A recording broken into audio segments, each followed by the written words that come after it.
mengatur pro-inflammatory macrophages-nya supaya bisa jadi ke M2 phenotype seperti itu. Kalau untuk di bagian proliferation and remodeling-nya itu tentu kalau untuk sekretom dia ada growth factor segala macam dia tentu bisa accelerate atau mempercepat eh, migration proliferation dari fibroblast termasuk menghasilkan extracellular matrix seperti kolagen type 1, type 3. Nah, ini yang nanti akan membentuk struktur daripada tisu itu sendiri. Kenapa makanya bisa merepair atau meregenerate eh, tisu atau jaringan. Saya sendiri sebenarnya specialization saya itu di skin engineering atau di kulit gitu ya. Tapi saya yakin kalau jaringan-jaringan lain juga sama, mereka juga punya extracellular matrices gitu. eh Sinergi faktornya apa sih kalau sekretom itu dia karena sudah memiliki growth factor, cytokines dan lainnya dia itu bisa immediate, sedangkan exosomes itu dia sebenarnya lebih ke deliver intracellular genetic reprogramming lah ya. Jadi sebenarnya mereka tuh punya complementary therapeutic effect. Dan kalau sekretom itu sebenarnya eksosom itu juga ada di dalam sekretom. Eksosomnya sendiri adalah part of apa yang disekret oleh stem cells yang sebenarnya juga ada di dalam sekretom. Nah, mungkin kalau saya mau summarize, saya nggak mungkin jelasin satu-satu karena waktunya pendek seperti itu ya. Apa sih secretum roles in tissue repairs? Kalau growth factor udah pasti mungkin teman-teman di sini juga udah tahu ya ada VEGF, FGF, SGF, IGF itu dia bisa promote angiogenesis atau pembentukan pembuluh darah baru seperti itu ya. Bisa membantu migrasi sel, pergerakan sel, proliferasi sel sehingga nanti dia juga bisa mempromot ECM production atau produksi matriks ekstraseluler dan juga menghambat kematian sel. Cytokine sama chemokines mungkin arahnya lebih ke inflamasi nih gitu ya. Bisa shift dari M1 to M2 dan juga bisa merekrut stem cell sendiri. Jadi sini apa sih interleukin, TSG6, SDF1 dan lain-lainnya. Lalu juga ada mungkin enzymes atau faktor-faktor lain yang bisa membantu remodel extracellular matrix. Extracellular matrix itu kan yang struktur daripada jaringannya ya. Apa sih contohnya MMPs, TMPs, fibronectins, dia bisa membantu untuk namanya kalau ada kerusakan itu kan ada damage matrix gitu ya, ada damage structure. Damage structure itu bisa dia bersihkan, kemudian bisa mengatur atau mengorganize deposisi daripada matriks seluler ekstraseluler matriks yang dihasilkan oleh nanti misalnya sel-sel di jaringan tersebut. Dia juga bisa menghambat fibrosis. Kenapa fibrosis itu kan jaringan yang terbentuk pada saat ada luka atau kerusakan. Karena di cleared up sama dia Iya atau ya, Bu. dibersihkan, Oh ya ya, jadinya, berarti itu yang kita siapkan. Ya. jadinya Jadi dia bisa kami khawatirnya kan eh, ya, oh bisa membantu ECM ya remodeling itu ya. seperti itu. Iya. Lalu ini yang eksosom. Eksosom itu kan adalah part of secretom tadi saya bilang. Apa sih isinya? Dia itu sebenarnya lipid vesicles atau lipid nanoparticles bilayer yang dia itu di dalamnya ada microRNA dan mRNA. Jadi dia sebenarnya lebih signaling gitu ya nanti ya. Dia bisa si eksosomnya ini bisa meng-carry atau dia itu kendaraan daripada si RNA ini supaya bisa masuk ke dalam sel dan nanti bisa me apa ya bisa membantu gitu signaling epigenetik daripada sel-sel yang ada di jaringan. Lalu ada juga metabolites dan lipids lainnya yang bisa juga membantu metabolic support dan juga menekan imun sel seperti itu. Jadi sebenarnya role-nya banyak ya. Jadi dan role-nya kompleks karena ini adalah sekresi daripada stem cell. Jadi role-nya lebih overall seperti itu. Sedangkan kalau eksosom, sebenarnya eksosom juga isinya banyak. Ada microRNA, ada mRNA, ada juga surface receptor, tetraspanin, protein, lipid, and membrane components. Apa primary role-nya? Mungkin saya summarize saja ya, kan kalau dijelaskan sesuatu mungkin agak lama. Jadi ada gene silencing, bisa juga protein sintesis. Tapi cara kerja mereka itu di-carry dulu ke dalam sel, sel yang ada di jaringan kita. Baru nanti si sel kita sendiri ini yang akan eh, memproduksi protein untuk perbaikannya dan lain-lainnya seperti itu ya. Jadi role-nya mungkin agak beda, cara kerja juga mungkin sedikit agak beda. Nah, mungkin kalau untuk primary role di tissue repair sama regeneration-nya, kalau si mRNA tuh lebih ke bisa ke gene silencing atau gene regulation seperti itu ya. Kemudian kalau untuk mRNA ini bisa untuk protein synthesis, kalau untuk surface receptor ini bisa untuk ngebantu homing atau entry supaya bisa masuk ke dalam sel-sel di jaringannya. Lalu juga ada stress protection sama signaling untuk cytosolic and endosomal proteins. Lalu untuk lipid and membrane components-nya itu dia bisa untuk melindungi lah ini semua komponen-komponen yang sebenarnya bekerja untuk tissue repair and regeneration gitu. Jadi dia lindungi, dimasukkan ke dalam sel atau kemudian nanti dirilis setelah dia eh, di-deliver seperti itu ya. Jadi itulah fungsi si bilayer vesicle-nya itu. Mungkin kalau melihat gambarnya kurang lebih seperti ini, eh, nanti mungkin bisa di-share oleh tim Infinity apabila membutuhkan, karena kebetulan waktu kita terbatas, saya mau langsung move on aja. Jadi kalau misalnya tissue repair itu sebenarnya lebih bagus ya, pasti secretom kah atau exosome kah? Menurut saya nggak ada jawaban yang nggak ada jawaban yang benar-benar, oh ini lebih bagus atau itu lebih bagus, itu tidak seperti itu. Tapi mungkin tergantung. Eh, Kalau misalnya kita mau compare, kita nggak bisa cuma compare dari efficacy atau safety atau lainnya. Kita harus lihat secara lebih general. Oke, mungkin engine-nya apa sih? Apa sih yang berfungsi sebenarnya dalam tissue repair atau tissue regeneration di masing-masing secretom exosome ini? Jadi kalau secretom itu dia kan banyak ya isinya. Ada growth factor, cytokines, everything. Sedangkan exosome itu sebenarnya mungkin kita lebih ke apa yang di-deliver di dalam. Ada microRNA, mRNA, walaupun oke dia kadang ada protein, peptide, atau bahkan kadang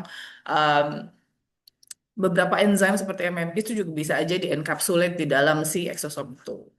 Nah, kalau untuk sekretom karena tidak semuanya terencapsulate, sudah pasti kalau untuk cargo protectionnya ya growth factornya begitu masuk akan langsung interact seperti itu ya. Jadi dia eh, bisa jadi degrade rapidly karena ada di tubuh kita ada protease. Kalau eksosom memang lebih protect karena dia lebih ada, cuman karena dia itu harus dideliver dulu ke dalam sel mungkin sebelum dan harus dirilis sebelum dia bisa eh, memastikan hasil atau memberikan hasil itu. Jadi karena dia fungsinya lebih ke epigenetic reprogramming, tentu mungkin efeknya akan terlihat lebih lama seperti itu ya. Dan kalau misalnya vesicles-nya hancur atau rupture ya bisa juga sama aja nanti semuanya rusak di dalam situ seperti itu. Jadi ada isu sebenarnya di stability, delivery dan lainnya. Kalau untuk sekretom sendiri dia immediate selama growth factornya nggak rusak dan lain-lainnya nggak rusak, dia bisa ada langsung mempengaruhi signaling pathway di sel-sel yang ada di jaringan. Sedangkan kalau untuk exosom mungkin ya dia harus di-deliver dulu seperti itu. Kalau targeting ability-nya sekretom mungkin lebih sistemik. Jadi kalau mau sesuatu yang sifatnya lebih sistemik, maybe sekretom itu lebih baik. Tapi kalau mau sesuatu yang sifatnya lebih ke arah cell reprogramming long term, ya mungkin esoteric exosome itu lebih baik karena dia bisa benar-benar mendeliver dan mereprogram atau mempengaruhi signaling dari sel jaringannya itu sendiri. Tapi jangan lupa kalau sekretom itu juga mengandung eksosom. Bedanya adalah dia campuran. Jadi mungkin mekanisme kerjanya bisa jadi jauh lebih kompleks ya daripada eksosom karena eksosom is a part of sekretom. Oke, so itu kita lihat dari sisi secara general. Kalau mungkin kita head to head nih, misalnya untuk delivery and biodistribution misalnya. Kalau secretom itu bioavailability mungkin cenderung besar kalau local injection, tapi bisa jadi karena dia itu tidak terencapsulate, systemic enzymatic breakdown-nya itu lebih cepat dan tissue retention-nya juga lebih cepat. Kalau isolated exosome karena dia dilindungi lipid bilayer, itu makanya mungkin dia punya intrinsic stability di sistem circulation lebih baik dan karena kargo atau kontennya itu diprotek dari renase protease gitu ya sebelum di deliver ke sel dan karena dia vesicles itu juga bisa membantu delivery ke tight junction seperti blood-brain barrier jadi dia bisa dimodif lagi untuk surface engineering bahkan kalau teman-teman di sini suka baca jurnal-jurnal penelitian sekarang banyak drug loaded exosome seperti itu ya atau di engineer lebih lanjut. Jadi dia fungsinya mungkin bisa lebih eh apa ya namanya? Bisa lebih inilah ya, lebih versatile gitu. Kalau dari efikasinya seperti apa? Atau safety toxicology-nya atau immunogenicity-nya. Nah, tentu karena sekretom ini lebih crude gitu ya, mungkin ya series immunogenicity-nya and so on itu lebih tinggi, tapi jauh lebih rendah dari stem cell only gitu ya. Eh, tapi adverse event-nya pun jauh lebih rendah. Kalau kita mau compare, sekretom itu sudah cukup low risk ya. Tapi kan karena masih ada protein dan segala macam, pasti adalah ya mungkin transient atau localized irritation. Kalau exosom karena dia udah di purify dari sekretom, em, jadi apa yang ada di kargonya itu kan diprotek dari immunogenic internal protein. Jadi secara sistemik mungkin safety-nya ya boleh dibilang lebih safe daripada sekretom. Tapi ini bukan berarti sekretom itu tidak safe ya. Cuman mungkin kalau secara risk dia masih ada risk gitu. Oke. Nah, kemudian bagaimana dengan efikasinya? Jujur kalau untuk efikasi saya udah ya coba-coba skim through dari beberapa misalnya clinical trials atau meta-analysis, systemic review. Sebenarnya both of them works. Dua-duanya mungkin bekerja ya, ada gitu ya efeknya ke tissue repair, tissue regeneration. Tapi bedanya apa sih? Kalau untuk unfractionated secretom ini, dia itu prosnya karena isinya banyak, dia ada multi pathway network synergy. Jadi sebenarnya kalau untuk acute complex wounds, dia itu mempunyai potensi yang lebih baik. Kontranya apa? Karena dia balik lagi dia itu campuran macam-macam, jadi batch to batch variability mungkin lebih susah diatur. Kemudian yang susah itu balik lagi karena dia macam-macam, karena dia campuran adalah bagaimana kita mengkarakterize dan mendefine sebenarnya aktifnya apa sih untuk si tissue repair, tissue regeneration itu. Sedangkan kalau exosom karena dia itu mungkin kalau untuk organ targeted signaling lebih baik gitu ya, dan juga off target risk-nya lebih rendah dan lebih gampang untuk di standardize dose-nya karena sudah lebih purified.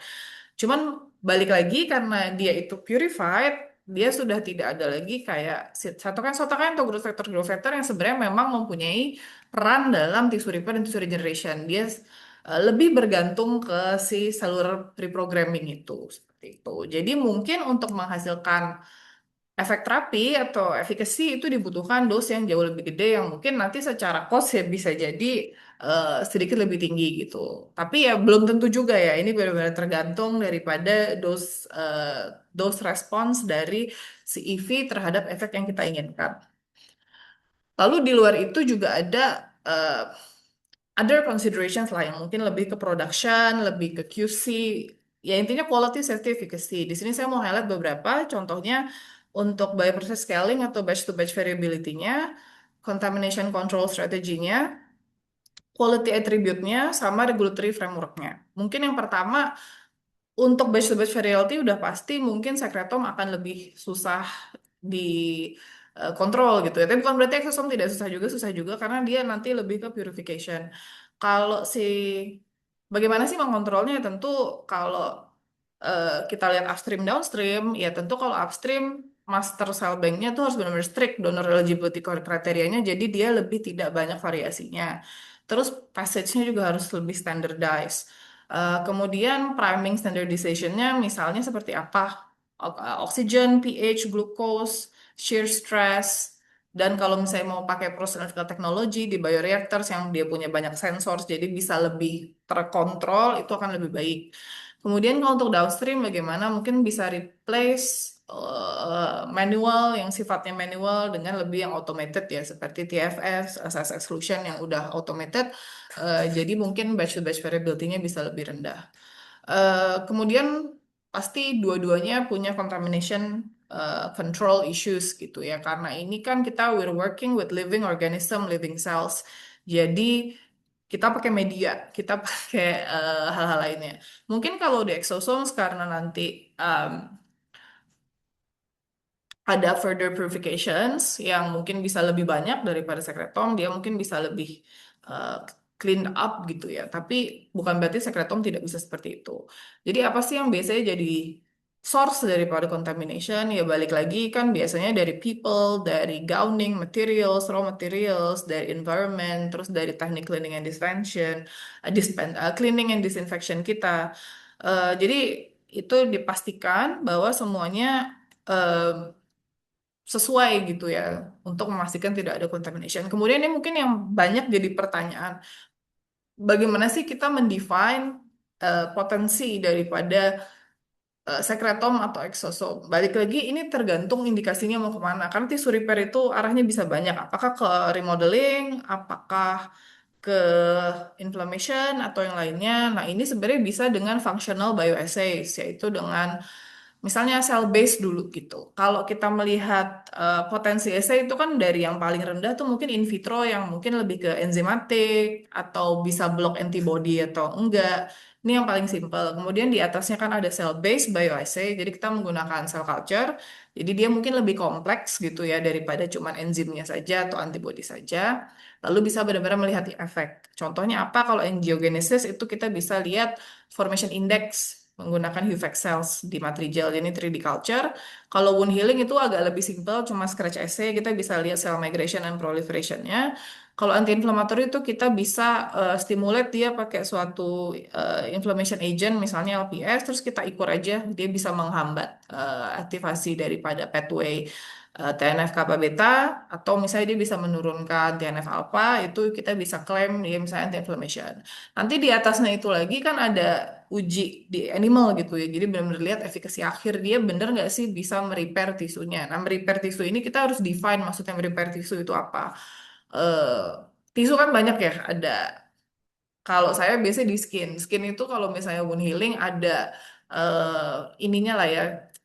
Parameter-parameternya kalau luka sembuh tuh apa. Nah, ini sama kalau misalnya damage-nya itu di bagian tisu yang lain, parameter sembuhnya apa. Nah, ini mungkin bisa lebih dilihat secara in vivo gitu ya. Kalau misalnya mau menggunakan animal, tapi kan kalau animal itu lebih ribet ya karena kita benar-benar ngelihat clinical endpoint. Jadi sebenarnya memang functional potensi itu lebih apa ya istilahnya lebih efisien.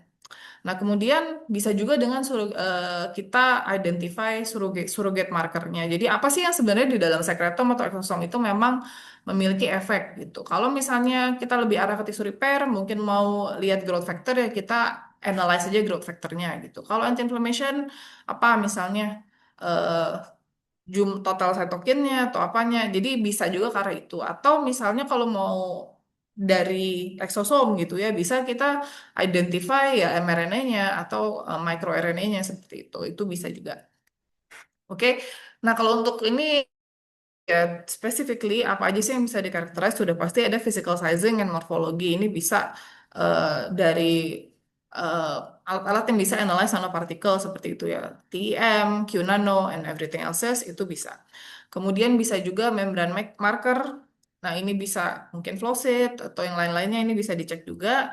Eh, Sama dengan endosomal markers, purities, ini banyak ya sebenarnya. Balik lagi back to basics, kita mau lihat mana dari karakteristik ini yang mempengaruhi safety sama efficacy itu harus kita identify, harus kita ukur, harus kita measure. Alat apa aja sih yang bisa dipakai? Banyak sekali, bisa nanoparticle tracking analysis, tunable resistive pulse sensing atau biasa dikenal sebagai Q-nano, nanoflow sheet. Kalau mau quantify proteinnya bisa dengan total quantification of protein, bisa BCA, micro BCA assay, Bradford, terserah gitu. Kalau mau langsung antibodiesnya, sorry, kalau mau langsung growth factor, atau sekarang bisa juga ELISA, atau misalnya yang lain seperti itu, terus Panin, CD9, CD6 itu bisa dengan ELISA atau EXO ELISA. Terus kalau memang dia vesicles yang mau dilihat, bisa juga difoto pakai elektron mikroskop. Walaupun sebenarnya sih kalau saya pribadi saya nggak prefer karena ini agak sedikit resource heavy, jadi lebih baik yang sekalian aja gitu. Misalnya ya eh, yang udah bisa lihat size distribution, bisa lihat lain-lainnya jadi satu seperti itu. Nah, kemudian sebenarnya kalau dari regulatory framework seperti apa sih sekretom exosom ini? Balik lagi kalau sebenarnya dari FDA level tuh belum ada exosom atau yang lain-lainnya yang sudah di-approve. Jadi dia strictly classified-nya sebagai IND lah ya, Investigative New Drug. Kalau global clinical trial tuh udah banyak ya, dan saya yakin di Indonesia juga udah banyak sekali yang clinical trial exosom sama sekretom dan sudah digunakan untuk berbagai tujuan tisu repair juga, baik itu yang mulai dari simply estetik atau wound healing atau bahkan osteoartritis dan lain-lainnya itu sudah dilakukan. Tapi commercial reality-nya itu kebanyakan yang di-approve itu misalnya yang dari produk Korea itu ya, yang exosom itu lebih ke topical cosmetics atau skin rejuvenation boosters atau research use only seperti itu. Jadi setahu saya sampai saat ini statusnya masih seperti itu. Kalau di Indonesia seperti apa sih? Nah, kalau Secretome System itu masuk ke Advanced Therapy Medicinal Products, di mana dia sudah ada per BPOM khususnya nanti bisa dicari tahu. Dan saya yakin di sini sudah pada tahu juga apa sih guideline-nya untuk quality standards-nya, sterility standards-nya juga, safety efficacy data yang dibutuhin, terus supaya bisa dapat marketing authorization itu seperti apa. Kalau tren di Indonesia, mungkin kebanyakan sekretom mesosom itu masih untuk estetik gitu ya, dermatology. Tapi tidak menutup kemungkinan ke depan itu bisa diekspand untuk tissue repair atau regeneration yang lain, bahkan untuk autoimmune disorder. Jadi kalau kita mau summarize, verdictnya apa sih? Verdictnya mungkin kalau untuk acute multi-tissue damage, wound healing, local topical abrasions, yang butuh full growth factor synergy dan faster repair, sekretom lebih pas. Tapi mungkin kalau mau organ spesifik, targeted, dan sebenarnya yang lebih simple untuk di-quantify, di-characterize, and everything itu Astrolith exosom mungkin lebih pas. Dan dia juga mungkin lebih, apa ya, lebih dose dependent kalau boleh dibilang lebih mudah untuk dibuat dose response atau dose dependency-nya.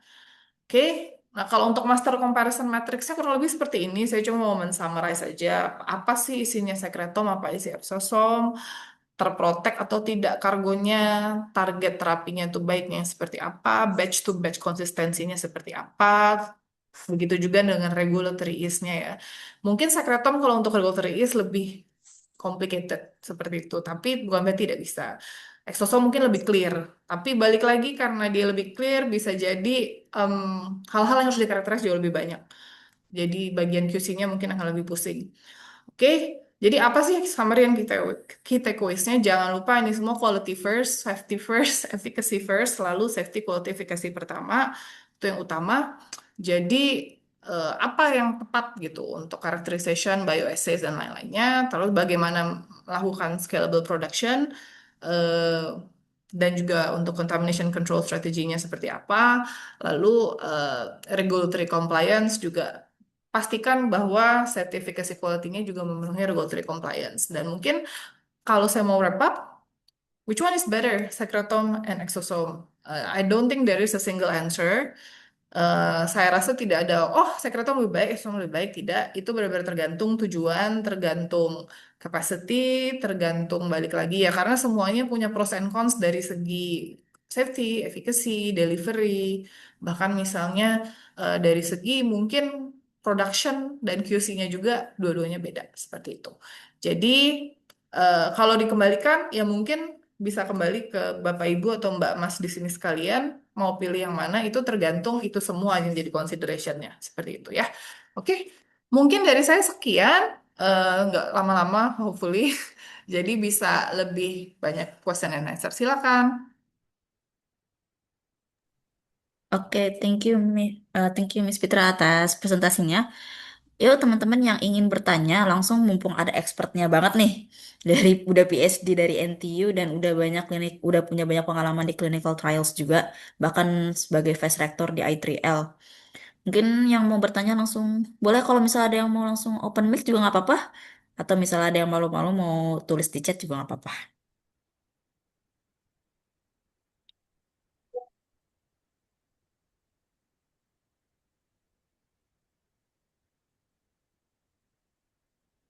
Mungkin sambil nunggu aku penasaran nih, Miss Fitra. Aku tuh Mhm. kemarin baca ada artikel dari Qatar atau Dubai, aku lupa-lupa inget. Itu tuh ada kayak BPOM mereka melarang yang drugs yang berbasis exosom. Jadi kan tadi Miss Fitra mention kalau udah ada yang nge-inject ke dalam drugs gitu kan. Nah itu apa sih maksudnya kayak kira-kira apa reasonnya mereka melarang hal tersebut gitu? Melarang kenapa ada drug loaded exosome seperti Iya, itu. kayak mereka melarang gak boleh ada pengedaran obat lagi yang ada exosomnya gitu. Saya belum baca sih. Mungkin kalau Mm-mm. melarang itu bukan berarti melarang semuanya nggak boleh gitu ya. Saya nggak tahu juga karena belum tahu. Tapi mungkin Mm-mm. kalau saya lihat dari perspektif eksosom sendiri, sebenarnya kan eksosom sama sekretom sama ya. Bukan suatu hal yang cuma mengandung satu konten gitu. Jadi Oke. mungkin itu ada concern ke sana gitu ya. Kalau misalnya ini di load, nanti bagaimana memastikan efikasinya itu apakah karena si drugnya atau karena si eksosomnya mungkin ya. Tapi Mm. bisa juga permasalahannya bukan karena eksosomnya nggak boleh, tapi mungkin ada permasalahan di pada saat dia merilis itu dia belum memenuhi eh, guide apa ya apa istilahnya ya Hmm. persyaratan-persyaratannya itu juga bisa baik itu persyaratan secara GMP, baik itu persyaratan secara apa yang dibutuhkan di regulatory framework, itu ya bisa jadi. Nah, mungkin karena saya nggak baca artikelnya, jadi saya nggak bisa berbicara kenapa, tapi eh, itu adalah hal-hal yang mungkin lebih possible seperti itu. Kenapa dia tidak diperbolehkan lagi. Kalau dari pengalaman saya sama apa yang saya observe, sebenarnya kebanyakan bottleneck sekretom sama eksosom itu adalah pada saat kita mau apa ya, mau kita daftarkan gitu ya untuk dapat marketing Hmm. authorization adalah very difficult untuk melimit em, potensi essay sama QC-nya sih gitu dan menunjukkan dose dependent efeknya itu gitu karena dia kan campuran ya dan mungkin dari BPOM atau FDA dan yang lainnya benar-benar pengen melihat yang seperti obat pada umumnya. Nah ini mungkin yang agak tricky di level eh, orang-orang yang produksi atau orang-orang yang QC karena gini kalau semakin banyak QC step semakin mahal nanti harganya juga semakin tinggi itu kan mungkin dari industri dia berpikir eh, kalau bisa tuh QC steps-nya atau characterization-nya ya, misalnya untuk identity, untuk essence-nya tuh tidak sekompleks mungkin, tapi yang bisa cepat dan Hmm. bisa represent the safety and efficacy lah gitu. Oke. Tapi selama ini em, apakah untuk eksosom dan sekretom ada efek samping negatifnya selama Miss Fitra melakukan stem cell? Em, Kalau clinical trial saya nggak bisa share sih ya, tapi mungkin sih so far cukup safe kan. Dan sebenarnya kan Mm-mm. sudah banyak dipakai ya. Maksudnya saya tahu itu sudah banyak dipakai untuk penelitian berbasis terapi gitu ya, atau terapi berbasis penelitian entahlah ya. Pokoknya Mm-mm. penelitian berbasis terapi yang saya sudah pakai dan sebenarnya so far ya untuk safety sih udah oke gitu ya. Mungkin yang lebih menjadi pertanyaan tuh soal efikasi malah ya. Em, Kurang lebih sih nggak ada isu ya kalau ke safety sih saya lihat dari yang sudah terjadi di luar sana.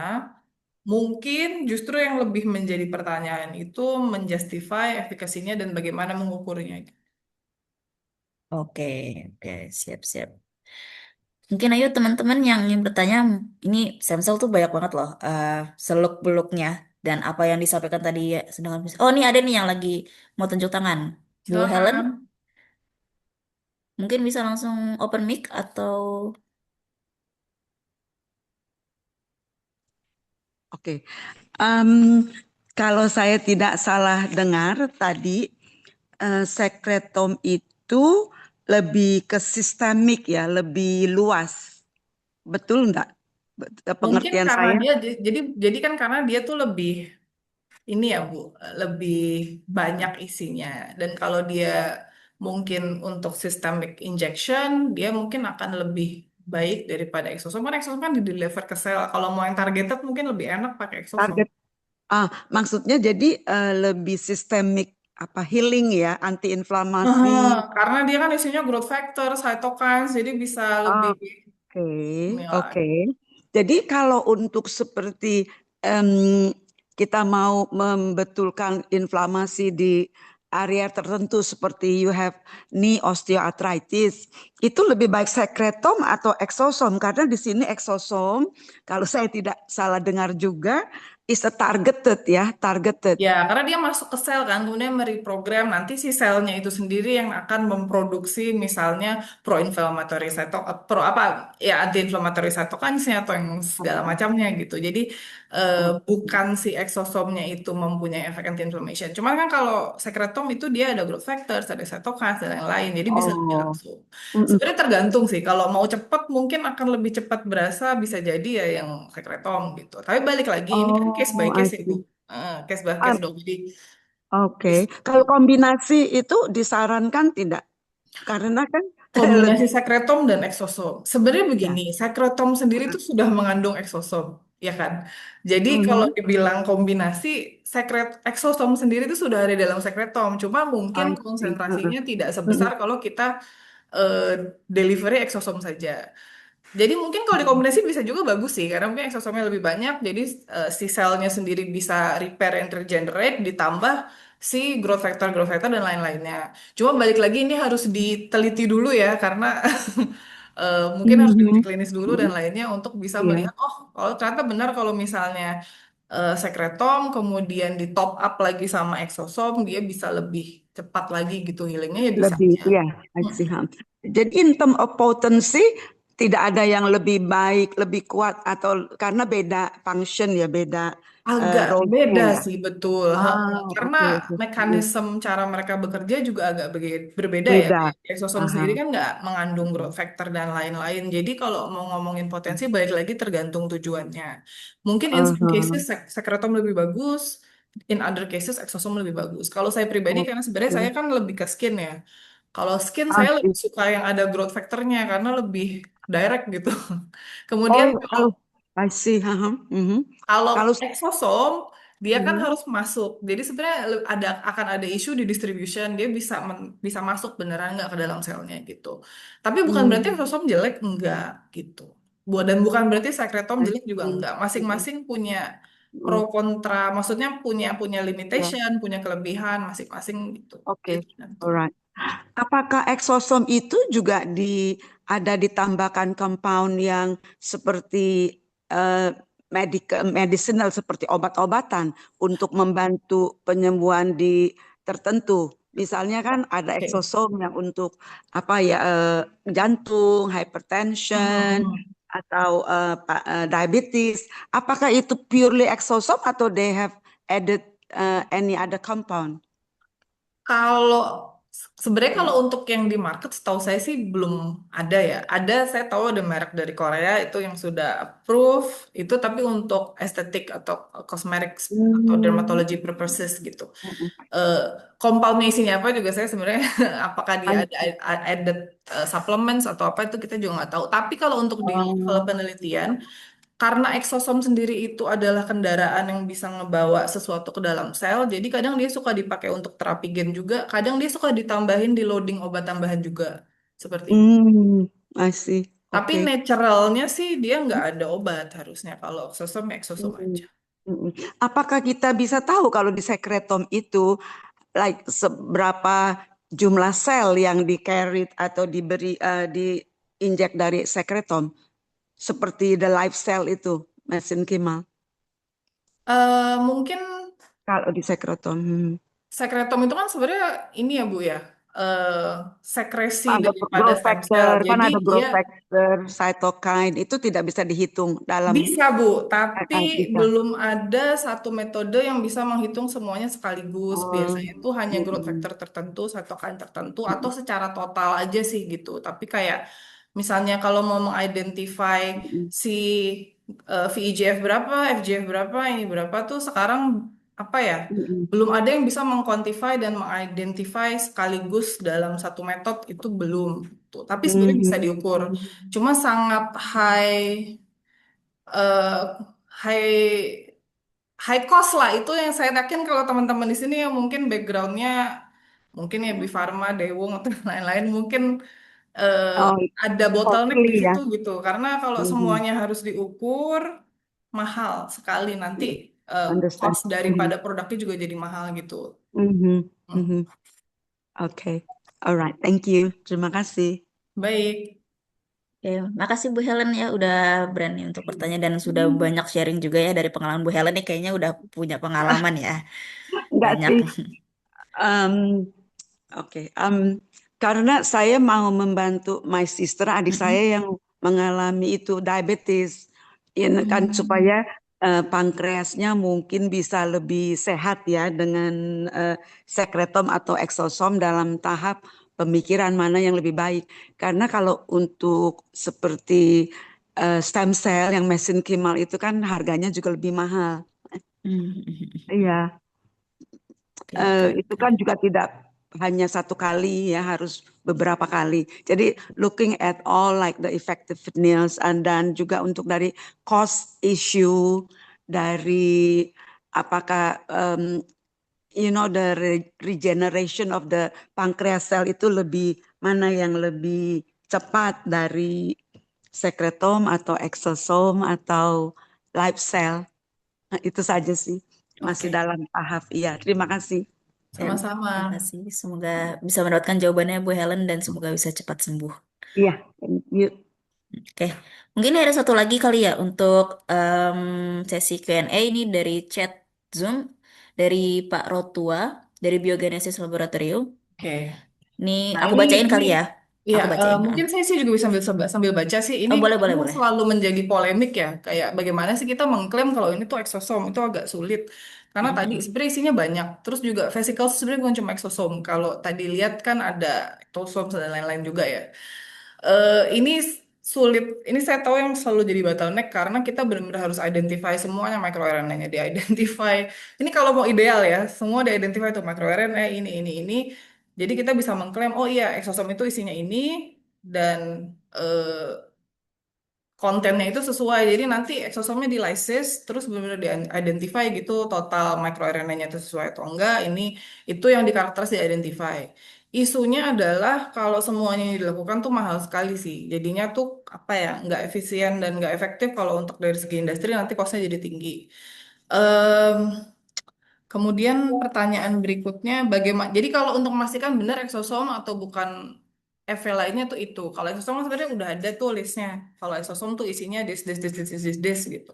Nanti jadi pada saat punya vesicle di distract, isinya bener nggak gitu. Itu sebenarnya bisa dari situ. Tadi kan udah saya list ya kayak microRNA, apa kira-kira isinya itu kalau untuk exosome. Nah, itu bisa identify plus quantify juga gitu. Idealnya seperti ini. Cuma ini tidak ideal untuk industri karena ini akan bikin cost QC sangat tinggi gitu. Jadi bagaimana memilih-milih mana yang benar-benar bisa karena balik lagi ini kan akan ada expert judgment dari BPOM juga ya.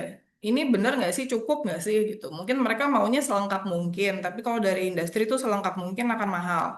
Jadi ya ini udah tinggal bagaimana kita bisa meyakinkan BPOM kalau marker-marker yang kita pilih itu cukup gitu. Kalau nanya ke saya apakah cukup atau enggak, udah pasti idealnya semua selengkap mungkin. Tapi saya tahu itu nggak mungkin. Jadi ini harus mungkin ya bisa dengan eh, apa ya? Semacam studi gitu ya. Kalau benar kita pilih marker-marker ini, yang lain-lainnya itu juga akan cenderung angkanya ngikut gitu. Jadi ada rasio yang sama gitu. Kemudian sekretom memang setuju standarisasi itu betul karena cukup bervariasi antar batch karena kan yang menghasilkan si selnya ya.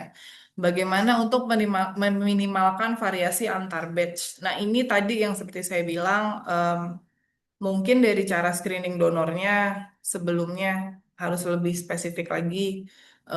Kemudian dari eh, cara pemilihan passage dan lain-lain dan mungkin sebelumnya dari selnya sendiri udah bisa dikuantify ya atau di identify dulu kesehatan selnya dan lain-lain itu juga bisa mempengaruhi. Kedua, em, memang suka nggak suka kita harus pilih marker yang mungkin bisa jadi eh, parameter kita kalau markernya segini itu yang lain cenderung ikut segitu. Walaupun sih sebenarnya pada prakteknya itu sangat sulit saya tahu. Nah ini adalah salah satu trickiness kalau memproduksi sekretom. Saya yakin teman-teman yang day to day kerjain tahu seberapa susahnya untuk menjaga batch to batch variability ini. Cuma mungkin banyak hal yang bisa eh, ya karena kita working with living organism gitu ya. Salah satunya kalau menurut saya kita mirip bisa seperti kita produksi biologics. Jadi kita based on aktifnya gitu kayak markernya. Jadi kita produksi pada saat markernya reach sekian baru kita harvest itu ya bisa juga sih. Banyak cara sih dan mungkin nggak cukup nanti kalau dijelasin dalam 10 menit ini. Oke, mungkin dari Bu Rotua ada yang mau ditambahkan atau sudah oke? Sudah oke, Bu. Terima kasih. Oke, Sama. makasih Bu Rotua mm, udah bertanya ya karena udah bisa menghangatkan sesi diskusi ini.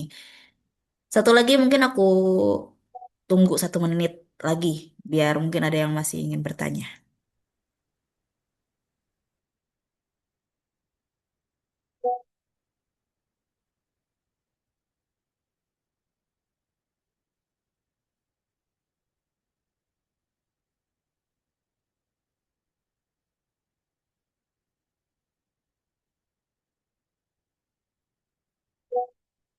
Oke, satu peserta lagi ya bertanya, Bu Kumaira. Mungkin boleh langsung open mic. Ya, selamat pagi Bu Pitra.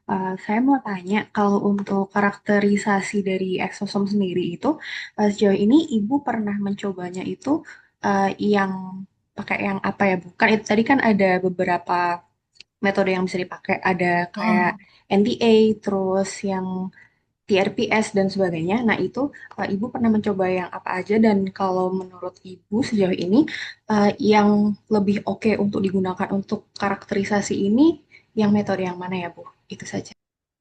Oke, sebenarnya sih saya mostly work with sekretom ya, nggak jarang, saya jarang kerja sama exosom. Tapi kan exosom itu sebenarnya vesicles ya. Kalau vesicles sih mungkin apapun itu yang bisa membaca nano sizes 30 sampai 150 itu. Jadi mau dua-duanya sih menurut saya nggak masalah, apa yang lebih accessible aja. Jadi untuk distribution partikel saya dapat, tapi ini cuman bisa dapat baca vesicles ya. Dia nggak bisa untuk nentuin kalau semuanya eksosom atau bukan. Nah ini tetap harus di lyse, kemudian harus di-identify isinya, bener nggak dia itu eksosom atau bukan. Jadi kalau untuk size doang, ya banyak tadi kan, itu bisa dipilih aja. Nggak masalah selama dia bisa read eh, di 30 sampai 150 itu. Karena tiap alat juga sama punya pros and cons-nya ya gitu kan. Ada yang oke lah bagus kalau cuma kebutuhan tahu size distribution, eh, mungkin yang bahkan mungkin dynamic light scattering biasa kalau dia bisa baca sampai level nano ya is oke.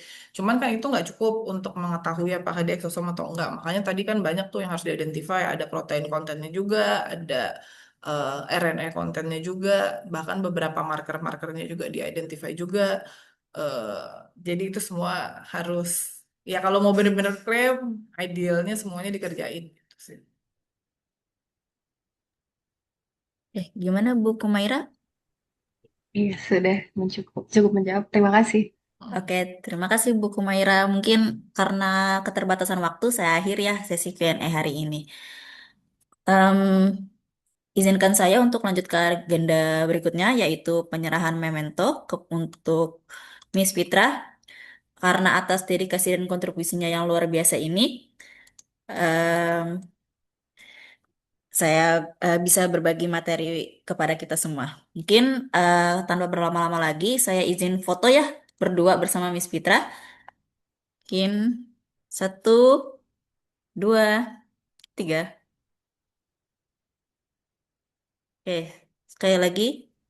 Satu, dua, tiga. Oke, thank you Miss Fitra. Mungkin ada satu dua kata untuk mengakhiri sesi dari Miss Fitra. Oke, terima kasih sebelumnya Mm-mm. untuk Infinity yang sudah mengundang saya untuk mungkin sharing session seperti itulah ya. Eh, Mm-mm. karena di sini mungkin backgroundnya juga macam-macam, mungkin ya agak lebih general. Saya harap bisa memberikan sesuatu yang lebih helikopter view.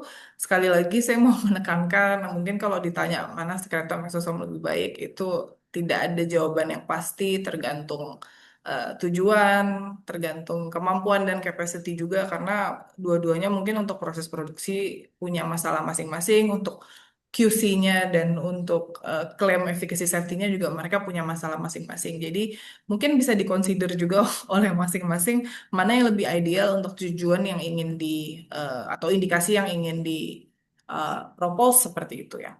Kalau dari saya sih seperti itu saja. Terima kasih semuanya atas Ya. kesempatannya. Terima kasih juga untuk pertanyaannya dan mohon maaf sebelumnya kalau misalnya ada keterbatasan juga di saya untuk menjawab atau ada salah-salah kata, karena juga Sekretariat Mesosom ini masih banyak yang dalam eh, research stage, jadi juga data-datanya masih ya walaupun sudah banyak sekali juga mungkin sesuatu yang konklusif itu belum bisa benar-benar ada. Jadi ya bisa jadi apa yang saya sampaikan sekarang itu ternyata nanti ada data lain di luar sana di masa depan, ya bisa jadi ternyata sudah ada yang lebih konklusif seperti itu ya. Oke, dari saya itu aja, sekian. Terima kasih banyak. Oke, terima kasih. Mungkin sebelum lanjut banget nih, kita mau ada sesi foto nih, sesi foto bersama. Jadi untuk semuanya, para peserta dimohon untuk membuka kameranya jika memungkinkan. We will now proceed with the photo session. We kindly ask all participants to turn on their camera if possible. Maybe for Jiden, You can turn on your camera too for photo session. We will wait for all participants to turn on their camera for 1 minute.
Okay, 1 minute is up. I will start the photo session.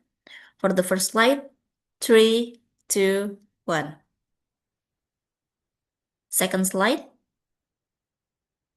Okay, 3, 2, 1. Wait. Okay, third slide. 3, 2, 1. Fourth slide. 3, 2, 1. Okay, thank you all for participating in photo session. We will continue the agenda. Selanjutnya saya izin mengganti bahasa saya ke bahasa Inggris. Hi, welcome all. We will now um sorry. We will now move to our next speaker session with Mr. Jiden, who is a technical sales specialist for the bioprocess team. Wait, I will share the profile.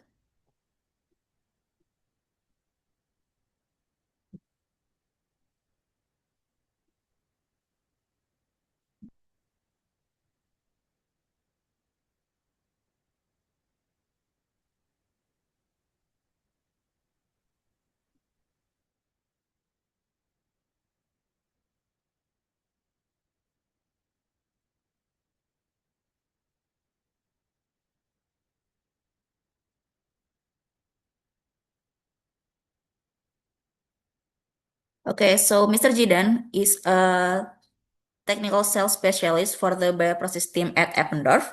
He holds a Bachelor of Science in Pharmaceutical Science from National University of Singapore. Currently, he supports customers across Southeast Asia and Taiwan in bioreactor operation, cell cultivation, and fermentation processes, with extensive experience in technical supports and application guidance. He provides tailored solutions to help customers improve process performance, efficiency, and scalability in bioprocess development. Okay, so hi Jiden, how are you? Hi. Hi, Haja. I'm good. Hi. Okay, good. I think let's not waste our time. So without any further ado, let's hear Jiden's presentation. To Jiden, the Zoom is yours.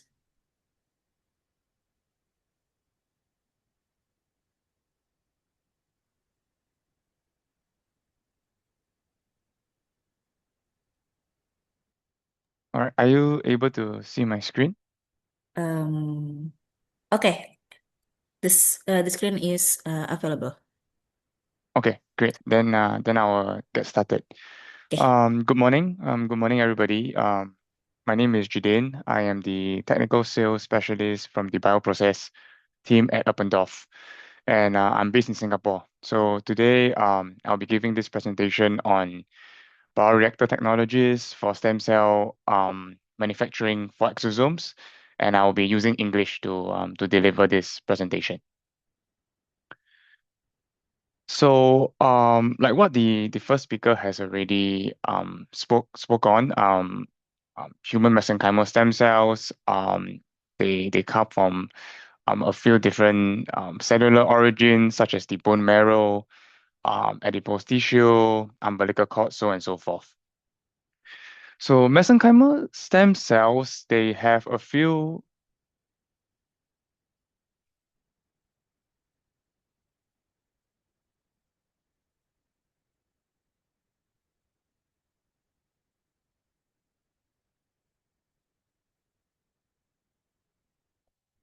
Hi, can you hear me? Yes, can. Okay, sorry. I think there was a little lag on my side. Okay. Um, yep. So, mesenchymal stem cells, they have a few distinct biological features that would allow us to easily identify them.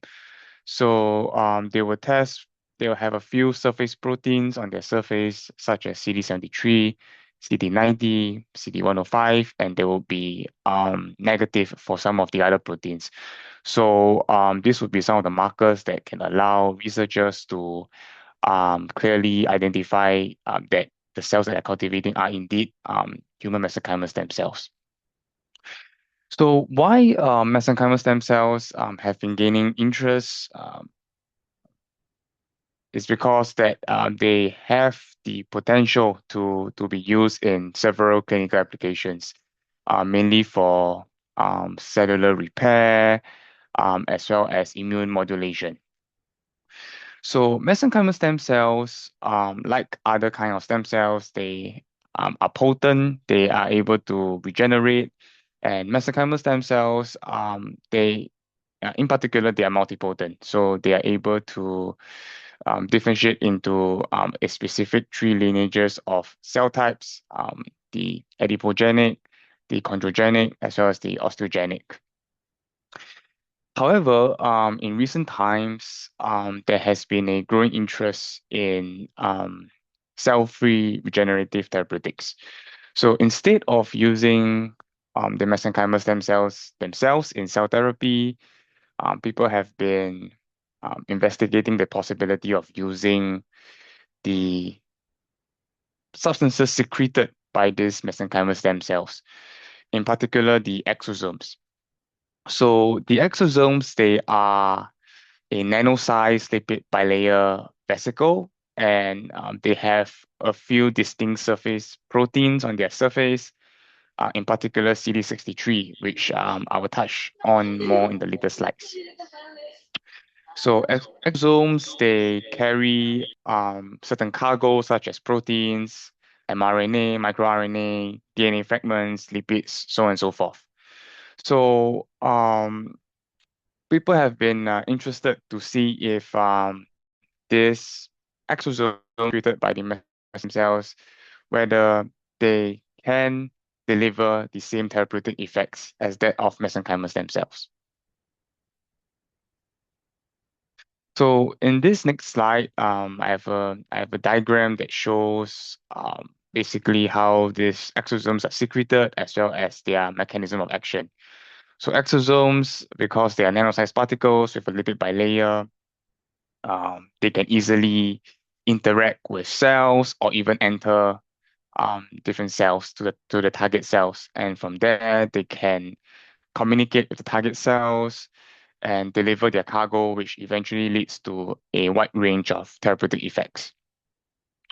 So, like what I was saying in the earlier slide, researchers have been trying to find out if the therapeutic effects from the mesenchymal stem cells come from what the cells secrete and not the actual cells itself, which therefore give rise to this um, future scope of cell-free therapeutics. So why do exosomes matter? Cell-free therapeutics, they not only carry the regenerative signal of the cell, but they do provide some additional benefits. So because they are cell-free, there is lower risk, especially when you introduce into a patient. There is a reduced chance of immunogenicity or even the formation of foreign tumors as compared to cell therapy. And because the exosomes themselves are cell-free, this would also help when it comes to regulatory hurdles and even the storage and logistics. Sorry, So because Jiden. this exos, yeah, I think your screen is freeze. all right. Just give me Can a you second. reset? Yeah.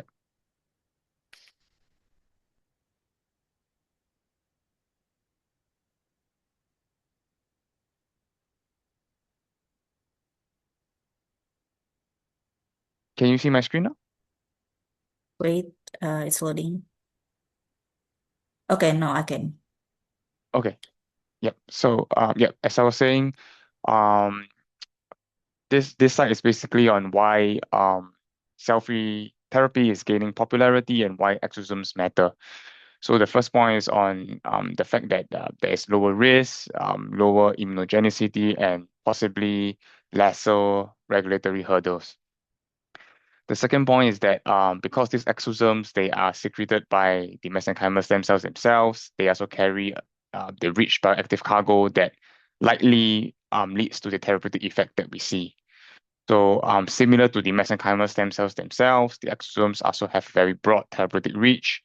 And because they are smaller in size compared to these cells, and they have a lipid bilayer, they have the ability to cross cellular barriers much more easily. So when it comes to producing exosomes, the main challenge is how do we ensure the health of the mesenchymal stem cells that we're first culturing, which in turn lead to the secretion of the exosomes. So the quality of exosomes will be highly impacted by the quality of a mesenchymal stem cells. And therefore, a healthy mesenchymal stem cell will produce good quality exosomes. And this will be the main topic for today on how we can use bioreactors to culture high quality cells as well as exosomes.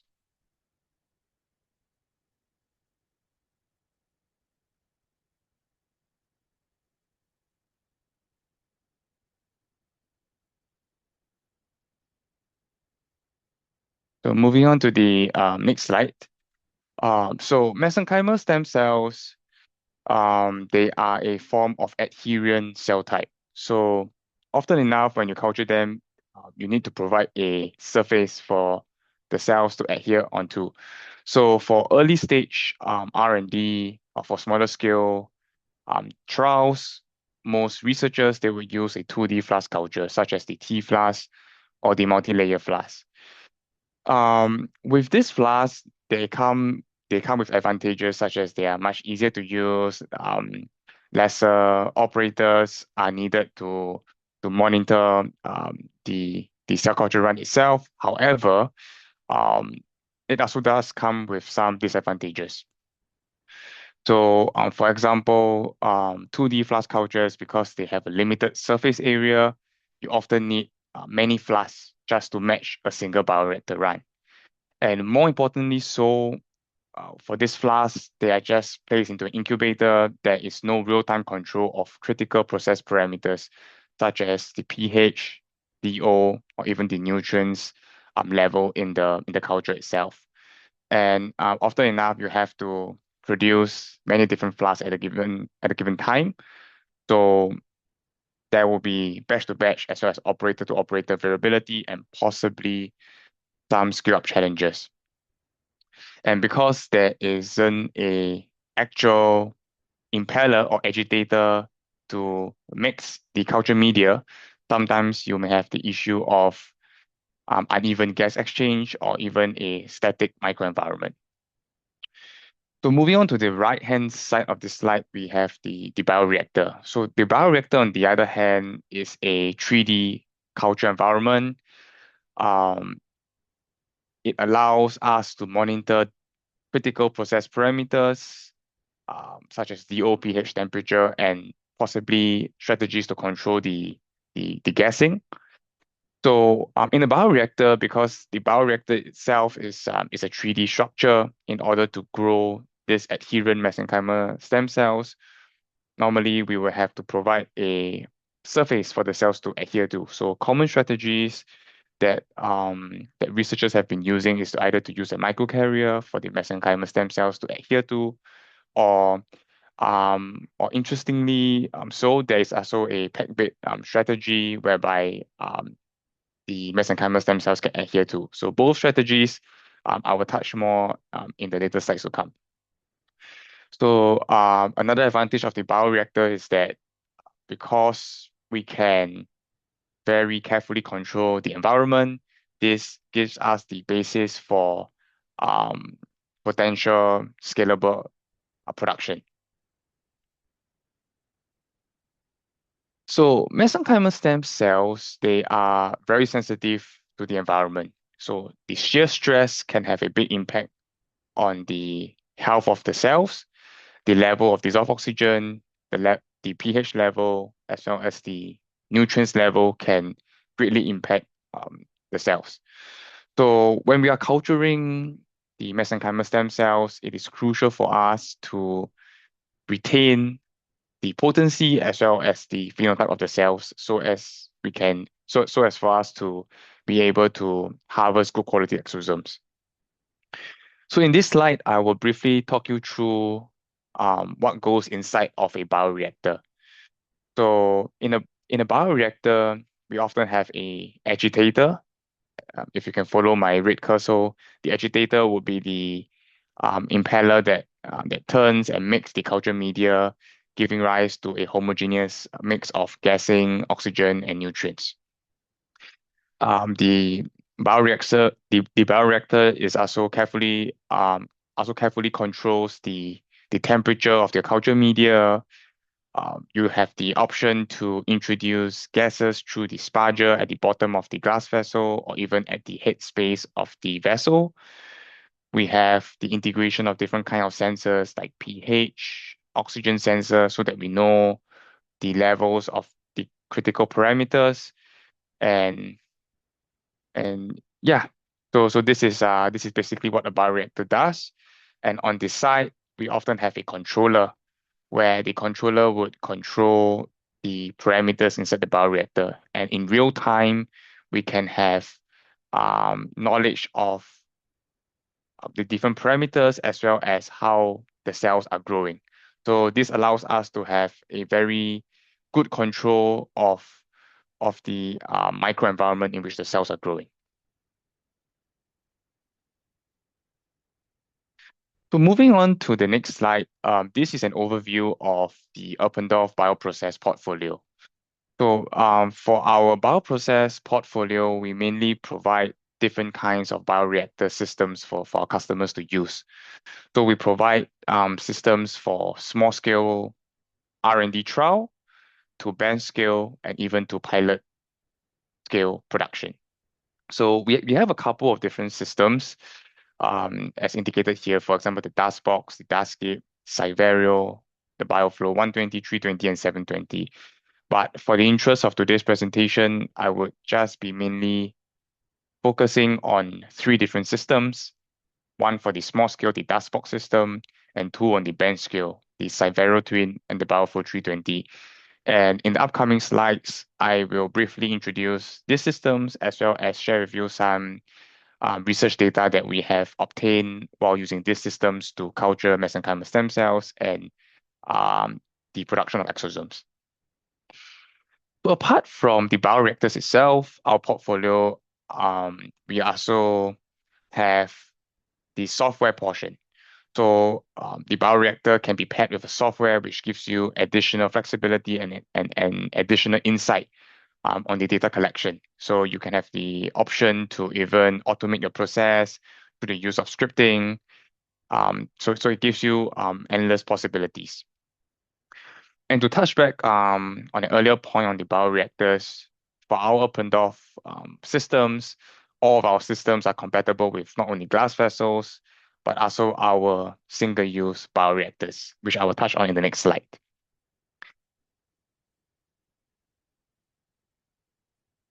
Yep. So moving on to our BioBlue single-use bioreactors.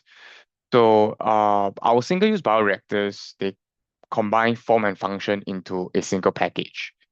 So our single-use bioreactors, they come pre-sterilized. Customers don't have to do any additional autoclaving or sterilization step. They can simply open up the packaging and use the vessel immediately. So our single-use bioreactors, they are rigid walled. So they are very similar to a glass vessel. So this facilitates the conversion from a glass vessel in maybe R&D trial to a single-use option if the customer plans to use it for manufacturing. So like what I've said, it combines the benefits of single use with the reliable performance of a glass vessel. So customers don't have to be afraid of any um, holes or potential breakage in the bioreactor itself. Furthermore, it helps customer to save time. No need for any validation for the cleaning step or any additional sterilization steps. And not only that, we provide single-use bioreactors across a large range of working volumes. So the vessels are highly scalable. We provide single-use bioreactors from a working volume as small as 60 ml to as large as 40 liters. Now, our BioBlue vessels, we also have another version, which is what we call the HNQ variant. So if a customer would like to use our BioBlue single-use vessels for their manufacturing processes or for GMP, normally we recommend them to go with this HNQ version. So the HNQ version is the same as the normal BioBlue, but it comes with additional data as well as a validation guide. So this validation guide would help the customer when it comes to setting up their GMP protocols. So it comes with very detailed information when it comes regarding the single-use vessel itself.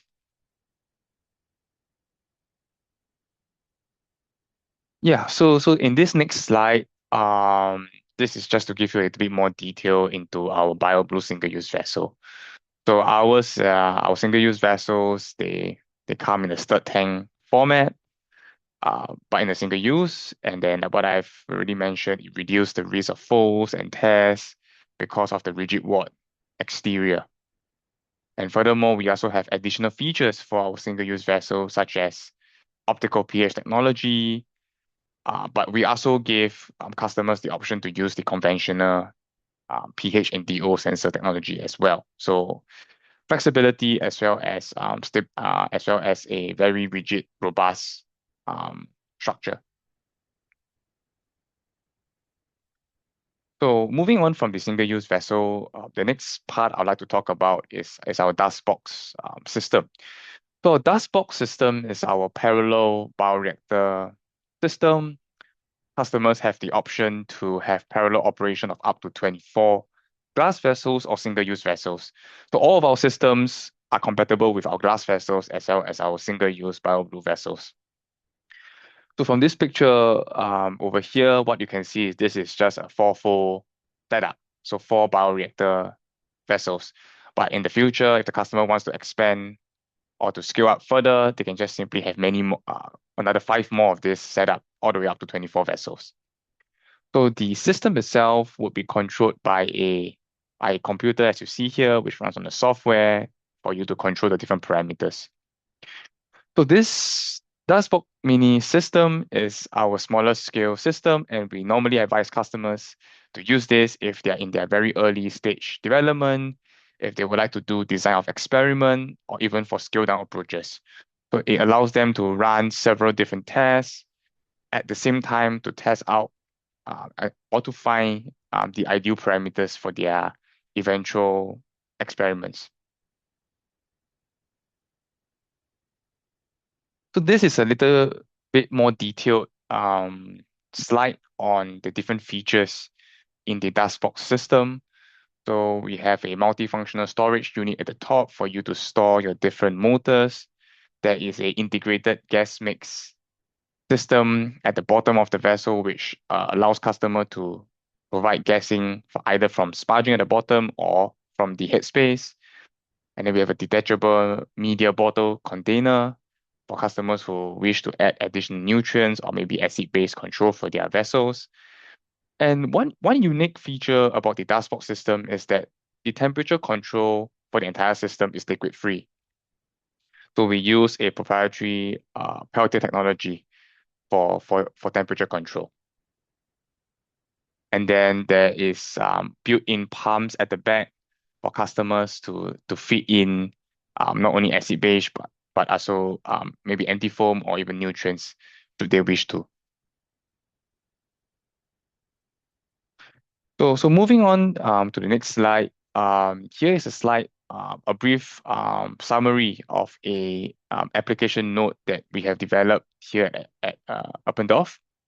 So this application note is available for the public. So if you would like to have a deeper read into this application note, you can just reach out to IBS and they will share it with you guys. But here, this is just a very rough summary showing the results that we have obtained. So in this particular application note, what we did is that we cultivated human adipose-derived stem cells on our DustBox mini system using our smallest single-use vessels, and then we collected the exosomes secreted by these cells. So the overall workflow is something like this. There will be upstream cell expansion within the DustBox system, and then subsequently, after we harvest out the exosomes, we will do downstream exosome isolation and then subsequently some characterization of the exosomes itself. So before inoculating the cells into the dust box, a seed train is often needed. So normal seed train can be done on your tea flask, and once you have obtained a sufficient amount of cells for your bioreactor systems, you can then inoculate into your dust box, into your BioBlue vessels on the dust box system. So what we did was that we expanded the cells for a total of 5 days, and then the next 2 days we concentrated the exosomes, and then subsequently we collected and then purified these exosomes. So here we have some methods on what the researchers did. So we have a couple of data on the inoculation density, the cell to microcarrier ratio, the working volume that we use, some of the dissolved oxygen pH set points that we have set, as well as agitation. So another additional benefit of the bioreactor is that apart from controlling the parameters, you can also take out samples during the run. And from these samples, we can analyze cell viability or even measure the levels of glucose and waste metabolites such as lactate. So this gives us information in real time how the cells are growing and how the media composition is during the run itself. So we will be able to rectify any issues if we spot them during the run. So for exosome collection, after the bioreactor run has completed, what we did was that we did a clarification step first, whereby we centrifuge it and then we filtered, and then a second centrifuge step, and then subsequently we use chromatography to purify the exosomes. And then later on to characterize and to identify, to make sure that it's really the exosomes, what we did was that we did ELISA as well as Western blotting to detect the surface marker protein on the exosomes, CD63. So on the right here, we have the results. We have about 34 full cell expansion in about 5 days. And this is the final cell density that we have obtained. And this cell amount corresponds to approximately more than 115 conventional T75 flasks. And this is generated in less than 1 week of culture. So with a bioreactor, you'll be able to obtain a much higher yield of cells as compared to the traditional 2D platforms. So this is some of the data that we've obtained. At certain time points, we took out a sample and we measured the levels of glucose and lactate. And yeah, so this is just a very nice depiction of the data that you can have while using a bioreactor. So here we have some information on the total amount of exosomes collected, and they subsequently did some characterization, including the size analysis of the exosomes, just to make sure that it is within the nanometer range. So yeah, basically this is just to show that the DustBox system is capable of cultivating stem cells to produce exosomes, and this is a very good first step, a very good first R&D or process development platform ahead of future scale up to our bench scale systems or even the pilot scale systems. So moving on from the small scale systems, now I'll move on to our bench scale systems. So one of our bench scale systems is the Cyvero Twin. So the Cyvero Twin is also a parallel system, similar to our Dustbox, but it is just a twin system. So one controller will be able to control two vessels independently and simultaneously. So again, it is compatible with glass as well as single-use vessels. And the Cyvero Twin is one of our most flexible systems. It allows a wide selection of vessels from the smallest 60 ml vessel to all the way to our biggest single-use vessel, which has a working volume of 40 liters. So basically, a customer who uses the Cyvero Twin can do the entire process development on a single system. So here we have some pictures on our glass vessels as well as our single-use vessels. So in this next slide, similarly to the one before, I will share with you some data that we have obtained while using the Cyvero Twin to culture human iPSC-derived MSCs, and as well as the exosomes that we have collected from this run. So in this run, the researchers, they use the Cyvero Twin and our single-use 1 liter vessel. And it is slightly different from the one from the dust box. So in this case, you can see how the researchers use sort of a perfusion setup to prolong the entire cell culture run. So this is just a simple illustration of how they prepared the seed train and how they inoculated it. So they first inoculated the MSCs, and then with the microcarriers, and then they filled the BioBlue with some media, and then subsequently transferred the cells and microcarriers into the BioBlue. And then during the process run, every 2 days, they change about 10% of the medium. They replaced it with fresh medium. So in this way, you'll be able to remove the waste metabolite from the cell culture media and then replenish with fresh medium. So in this, with fresh nutrients. So in this way, you'll be able to maintain a very good environment for the cells to grow and potentially prolong your run. So again, we have some parameter set points that the researchers use. And for exosome isolation, slightly different method from the earlier slide. They precipitated out the exosomes, and then similarly, they use ELISA to quantify it. So for the results, for this particular application, the researchers, they did an analysis on the mesenchymal stem cells.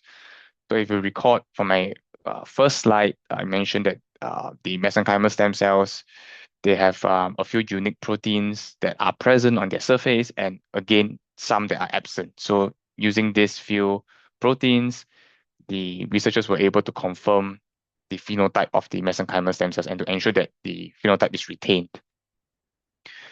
So this is the total peak density of cells that the researchers obtained, and a overall 3-fold rise in exosome abundance. And this is the measured amount of exosomes secreted over the entire run. So similarly, they took out samples at different time points. They analyzed cell densities across the entire run, and they also measured the amount of glucose, ammonia, and lactate. So the peaks and drops that you see here is whenever they did a media change. So there will be a rise, a drop, and then a rise. So how do they determine how much media to change? Basically, they measured the amount of lactate and ammonia, and they predetermine a set point for your lactate and ammonia. So they wanted to maintain the levels of these two metabolites to be under 1.2 grams per liter and 1.2 millimolars per liter respectively. And this is how they determine the sort of perfusion rate. So similarly from this application, we can see that the Cyvero Twin with the BioBlue 1 liter vessel is able to give you very good production of exosomes. And then this paves the way of subsequent scalable operations using the same system, but with a larger vessel. So these two earlier applications have been focused on using microcarriers to culture your mesenchymal stem cells. But as I've touched on in the first few slides, we have another very interesting system to culture adherent cells, and in particular for perfusion culture of adherent cells. So this is our PEG-bit system. So our PEG-bit system is compatible with another of our bench scale system, the BioFlow 320 controller. So over here, I have a picture of the BioFlow 320 controller, and this is the PEG-bit system that you can see. So between these two layers of PEG-bit, we would feel a certain disk. And this is a disk that is unique to Eppendorf. So this disk is what we call as our FibroCell disk. They are 6 mm round discs made of two different kinds of plastics, polypropylene and polyester. So here you have a picture of the FibroCell disk. So basically the FibroCell disk will be packed between these two upper and lower screens, and then your cells would be adhered onto this disk, and the cells will continue to grow while being packed, while being immobilized.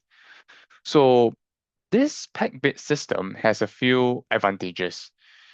First and foremost, it offers very low shear stress while mixing. So there's very gentle mixing. Flow of the medium is created through the 3 discharge ports at the top of the impeller shaft. So at the bottom, you have a hollow tube. So when it is actually in circulation, the media would flow from the bottom up this hollow impeller tube, and then out through the 3 discharge ports at the top. So it will continue in up and down motion like this. And secondly, because your cells are trapped within the disc, they are not exposed to the shear force, and also spudging, the delivery of gases into the medium itself, is done via this hollow tube. So we will spudge directly into this hollow tube. So again, your cells are protected from the potential shear forces from the bubbles from your air gases. So in this way, this system is very suitable for sensitive cells such as mesenchymal stem cells. So it offers a very suitable low shear environment. So secondly, apart from giving a very low shear environment, the PEG-bit system has another advantage. So it can be used for perfusion culture. So in this case, there is no additional perfusion devices or cell retention devices needed for your run. The PEG-bit impeller essentially serves as a cell retention device.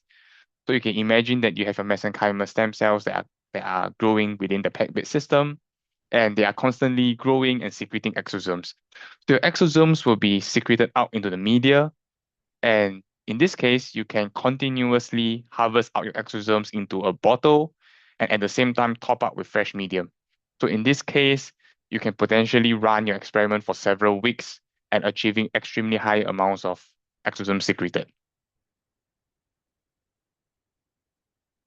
And furthermore, because this system already acts as a perfusion setup, you don't need additional filters to retain your cells, and therefore you minimize the risk of any clogging of the filters and whatnot. So again, for this particular setup, there is a research paper published that investigates the expansion of human MSCs in our PEG-bit system. Now, this is a paper done from a university. So this is not, unlike the earlier two application notes, this is something that is not done from within our company. So in this research, what the researchers did is that they investigated the cultivation of bone marrow derived human mesenchymal stem cells using our FibroCell disk. And this picture is obtained from the research journal. You can see that because the FibroCell disk is highly porous, so it provides a very high surface area for your cells to attach. And while these cells are attached, the cells are actually entrapped between the very fibrous nature of the FibroCell disk. So this is the different interconnected structures within the fibrous disk. And you can see that while the cells are adhered within the disk, they are able to secrete out extracellular matrix cytokines. So this mimics the in vivo environment. So it creates a very nice microenvironment similar to that inside our body for the cells to grow. And at the end of the research, the researchers um, did some tests and they determined that the mesenchymal stem cells were able to express their characteristic surface markers, and this suggests that your cells are indeed have maintained their phenotype and potency. So it shows that our PEG-based system is another suitable platform for the cultivation of adherent stem cells. So yeah, I think I've come to the end of my presentation, and thank you for listening, and I'll open the floor to any questions. Okay, thank you, Jidan, for the presentation. Now I will open the Q&A session. Who, if anyone wants to ask a question, you can type in the chat box, or you can raise your hand like before, or you can open your microphone. Wait, I will. Bisa?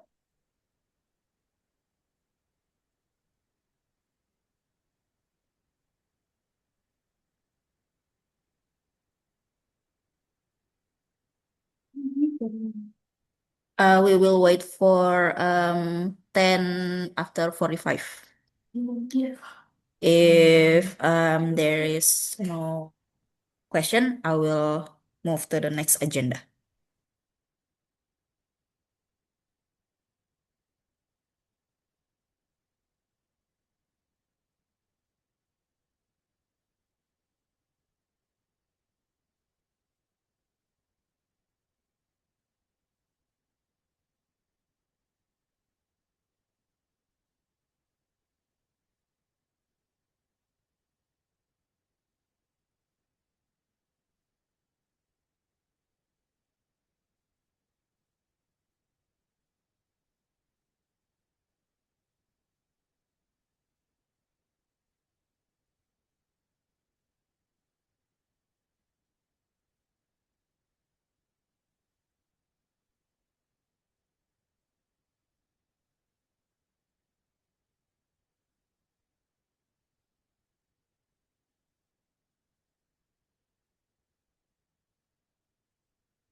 I will reminder again. Right now, we open the Q&A session. Anyone who wants to ask a question, you can use the chat box to type your question, or you can unmute your mic, or you can raise hand like before if you would like to ask directly.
Okay, right now is 10 past 45, so I will move to the next agenda. Um, I think that will be the end because there is no question for Jidan. Maybe I will move to the next agenda. The next agenda is I would like to invite Jidan to receive a memento of appreciation. This memento will be given to Jidan as a form of dedication and outstanding contribution as a speaker for the knowledge that has been shared today. So thank you, Jidan, for your contribution. So we will begin the photo session on my count. 3, 2, 1. One more time. 3, 2, 1. one. Okay, thank you so much, Jidan, for taking the time to be speakers in this webinar. Hopefully, all the materials that have been presented can be understood clearly by the participant and will be beneficial for us in the future. Thank you, Jidan. Okay, allow me to continue in Bahasa Indonesia.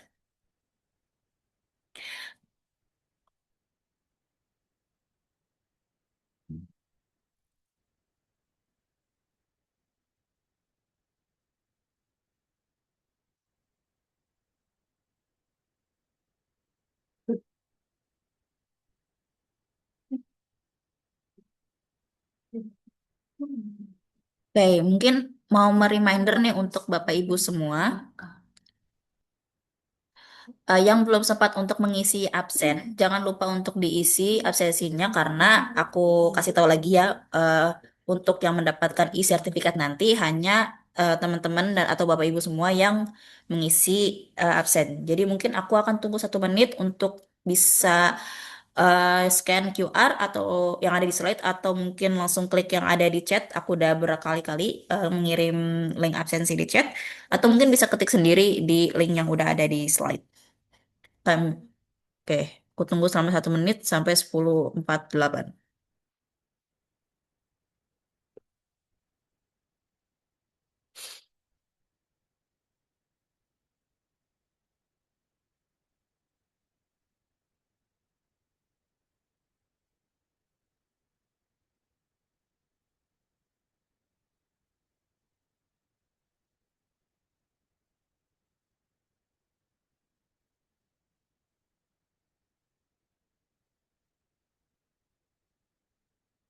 Oke, baik. Alhamdulillah, kita sudah di penghujung acara.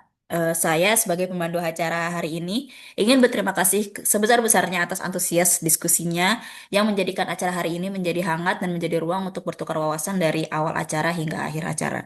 Semoga yang didapatkan hari ini dapat berguna untuk kedepannya. Saya Hajar sebagai pemandu acara hari ini pamit undur diri. Terima kasih dan semoga kita dipertemukan di kesempatan berikutnya. Terima kasih semua.